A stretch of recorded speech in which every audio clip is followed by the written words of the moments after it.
Therapy is powerful, but if you expect your therapist to fix your life while you dodge accountability, you're basically outsourcing your healing to a conversation. And healing doesn't happen in the therapist chair alone, it happens in how you show up after you leave. Pause, lean in. Let's talk about why therapy without self accountability or self responsibility can become another form of avoidance. Therapy is incredible. Let's get that straight.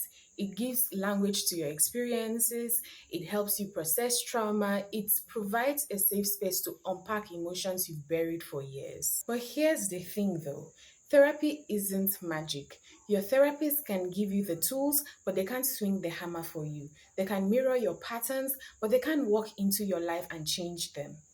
If you leave every session with insight but take zero action, then what you're doing is intellectualizing healing. You talk about it, you analyze it, but you don't actually live it. Real life examples of avoidance. Think about it. You say you want healthier relationships, but when you keep entertaining the same toxic dynamics because it's complicated. Two, you acknowledge your anxiety triggers but refuse to set boundaries because you don't want to upset anyone. Another example, you journal every week about your goals but never change your habits because baby steps has become your permanent address. This is where therapy without self responsibility turns into a loop. You know better, but you don't do better. And eventually, you start blaming therapy for not working. And when really the missing ingredient is you showing up outside the session. The uncomfortable truth about growth. Here's the uncomfortable truth. Healing requires you to do things that are not cute, not aesthetic, and not easy. One is like cutting off that friend that you've overgrown, having uncomfortable conversations with family, replacing old coping mechanisms with habits that don't give instant gratification, following through on boundaries you set, even when people push back. Your therapist can support you through this, but they can't live your life for you. At some point, you have to look in the mirror and say, okay, I've talked about this, I've cried about it, now it's time to do something about it.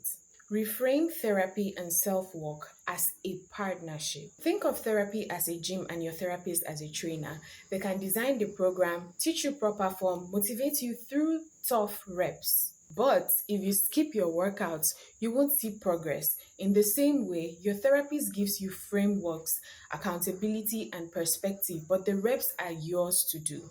Real growth happens between sessions, in the decisions you make, the boundaries you hold, the habits you practice daily. Therapy is a beautiful tool, but it's not a replacement for personal responsibility.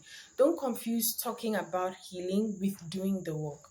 Show up to therapy, but more importantly, show up to your life. Subscribe for more raw self growth reminders that hit where it matters.